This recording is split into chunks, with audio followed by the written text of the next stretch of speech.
lecture that helps clarify misconception among Muslims as well as non-Muslims. So we understand that the Islamic concept of finance is all about transparency. It's about, avoiding people taking advantage of the poor people. It's about clarifying what should be in any contract. So I think the world decision makers need to have a training about Islamic finance to get the world economy out of trouble that we are in today. Imam in his opening talk said that Islam is not only confined in the mosque, and we can see from this lecture that Islam has something to do with also our daily transactions. So we are now in the floor for question and answer session. I would like to start by asking the first question. Why, as a hard-working person, if I do some saving out of what I'm earning, I cannot put that as an investment and just wait for a return? Like giving 100 and wait for 110. The brother touched it in his lecture, but I would like him to come back briefly to clarify that. Thank you.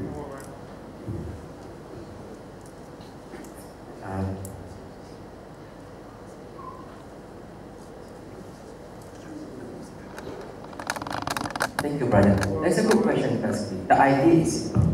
In Islam, whatever will that is made will be shared between the people.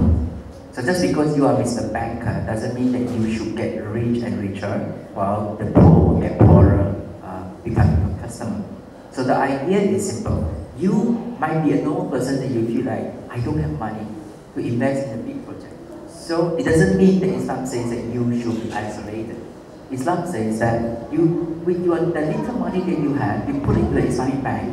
They will collect all this money from little one of us. This money will then be invested in a big project. And the money will then generate the income. This income will be distributed fairly between the banks and you as a customer. And each and every one of you will then have a share of the investment return. That is the idea of Islamic banking.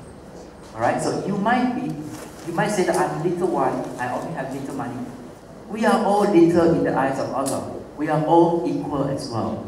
So that is the idea that there should not be any situation the rich become richer and the poor become poorer. Everyone must equally, fairly participate in this investment. So you might contribute your portions, he contribute his portions, we all contribute our own portions. The bank will then collect this money, invest in the project, generate the incomes, and then the bank will distribute the money back to us. We all gain from that. That is the idea of Islamic banking. Okay, so I hope that answers the question. Now, the next question. Wow. Yeah.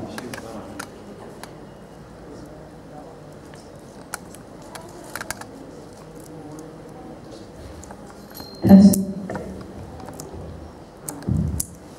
Yeah, I want to know what are the main differences between the Islamic contract law and the English contract law.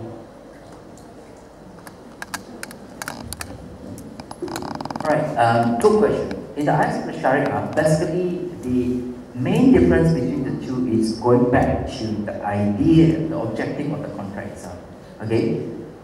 Or simply put, Islam stresses on the equal treatment and faith. So whatever contract that you have contract or entered into with the other party, you have to make sure the transparency, and you have to make sure that he really agreed to it. There's no cheating and everything, which is English contract law is more or less the same. Yeah? But what happens in the eyes of the Sharia is that, as I said just now, you can't be oppressively pushing the other side to gain yourself. Anything has to be investment related, firstly. Secondly, it must be fair distribution to both parties. Okay? And anything else under the English law of contract is more or less the same. That is, you need to have a valid capacity. Yeah? The subject matter must be known more or less. Yeah? But the thing is, Sharia imposes it even more stringently. As I mentioned just now, we want to avoid all the uncertainty. So you must spell it out more detail. While English law of contract will allow those things, Sharia says we can't, because you need to make sure it is clearly spelled out in your contracts. Okay, so those are the basic things about it. And of course, the main thing is that the Sharia says that for every contract you enter into, it should not be anything that is prohibited by the religions. Because we believe that Islam is a way of life. So even in a contractual, commercial contract, you are actually doing your good deed for your next world actually. So that part of it is still important in our daily life, including the commercial contract that we are entering into. Okay. 或者講少少啦，咁其實當然啦，即係一般我哋 contract 咧冇人會話可以 cheating 嘅，但係 Islam 講得好清楚，其實頭先其中一個嘅元素就係我哋唔可以欺騙。咁所以譬如好似我哋之前大陸話有一啲假奶粉咁樣啦，咁其實作為一個Muslim咧，如果你自己做一啲咁樣嘅嘢咧，其實就已經不合法㗎啦。咁所以呢一個 contract 係一個唔合法嘅 contract。或者譬如頭先亦都另外有講過一個問題，就係、譬如好似講到普通嘅 banking 點解同 Islam banking 有一個分別咧？似乎頭先講都係話，好似都係一個 profit sharing 咁樣嘅喎，我都係掉一個錢入去，咁跟住佢幫我投資分翻啲利潤俾我哋。但係嗰個嘅唔同咧，同我哋現有嗰、個我哋所謂 conventional banking 嗰個嘅分別就係在於咧，就係、我哋譬如一般嘅銀行會話俾你知，你擠幾耐會有幾多息。譬如你擠3個月，你會 guarantee 你一定有幾多% 嘅息嘅。咁但係如果正式嘅 Islamic banking 咧，佢唔應該有個 guarantee 喺度，因為做生意咧應該係有個 risk 喺度嘅，亦都冇話一定會有賺定話係蝕嘅。咁所以就應該係賺到之後咧，就係、去 share 翻俾嗰啲所謂其實我哋嗰個掉嘅銀行，其實我哋就好似係一個叫做shareholder 咁樣。咁我哋咧就分嗰啲嘅利潤啦。咁所以呢個係嗰個嘅分別。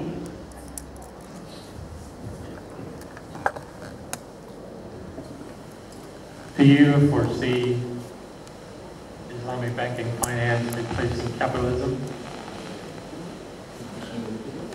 Yeah. Do you foresee Islamic banking finance replacing traditional finance and eventually capitalism? I like that question a lot. Seriously. For us, I don't know the others, but for those of us in Islamic banking, we believe that if each and every one of us really promote and really work on Islamic economies, yeah, the Islamic banking will be able to replace the capitalism. In fact, we will be performing far better. Okay? But the only thing is that many of us said this, Muslims themselves are not confident with it. Okay, the Muslims themselves don't even know what Islamic banking is all about.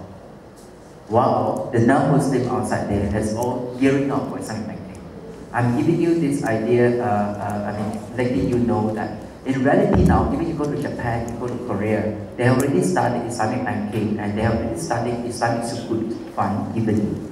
And their government even willing to change the law for the purpose of that. They have started it even.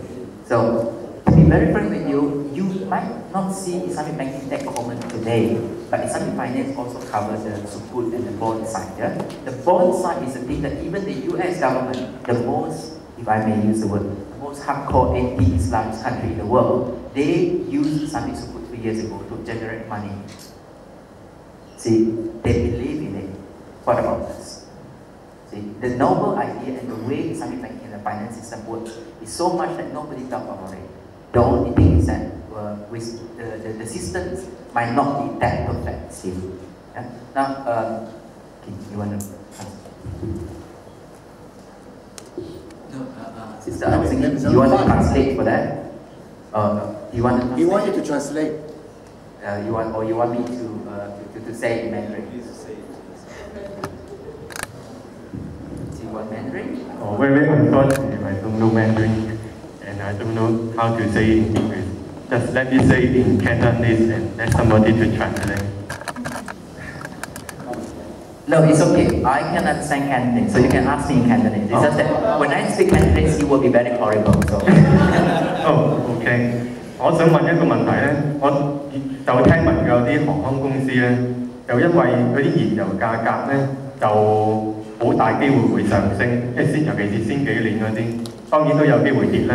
咁嗰啲航空公司就會同一啲賣石油嘅公司就簽咗，譬如係講5年嘅合同。咁樣咧佢就定咗個價格，無論升又好跌又好咧，都係用嗰個價格嚟買，直到5年之後先再簽新合同。但係嗰啲石油仲未，可能仲未掘出嚟嘅喎，仲未有咁嘅產品，咁嘅合同合唔合乎教法嘅咧？我想問。Good question. He's basically asking about this, more or less like when you're ordering something to be delivered in the future. Yeah, in the example he has given is about the airline company buying the aircraft. Yeah, the aircraft will be delivered 5 years, and how can that contract be? How do we, Islamic law, perceive that? Okay, for your information, we do allow. Yeah, some. He talked about the fuel. It's not the petrol.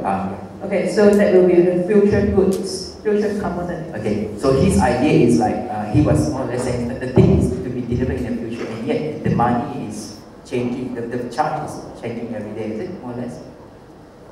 I think the price of the petrol actually is going up and down, right? So now, for say, like they sign for 5-year contracts. In between, the price go up and down. So, what's the rules in Islam regarding this? Good. Now, firstly, you have to understand that in the case of that example, the thing is to be delivered in the future. Okay, the Sharia says we allow things to be delivered in the future, but we must lock in the price today. So you and I akad the thing, we contract today. Yeah, let's say the thing is to be delivered 3 months from now, but we must agree how much is the amount here, how much we must pay. Okay, so the price must be fixed today. That is the Sharia. Remember the one that I said about Gara just now? We can only allow payment to be done in the future, provided that we know how much is the payment today. The payment will be in the future, but you must lock in the price today. Okay, so in the case of the whatever fuel market or commodity markets, when the thing go up and down and whatever, you have to agree during the transaction itself how much is the price and how are you going to pay that now, even though the thing will be only delivered to you in 3 months' time or 6 months' time or 5 years' time.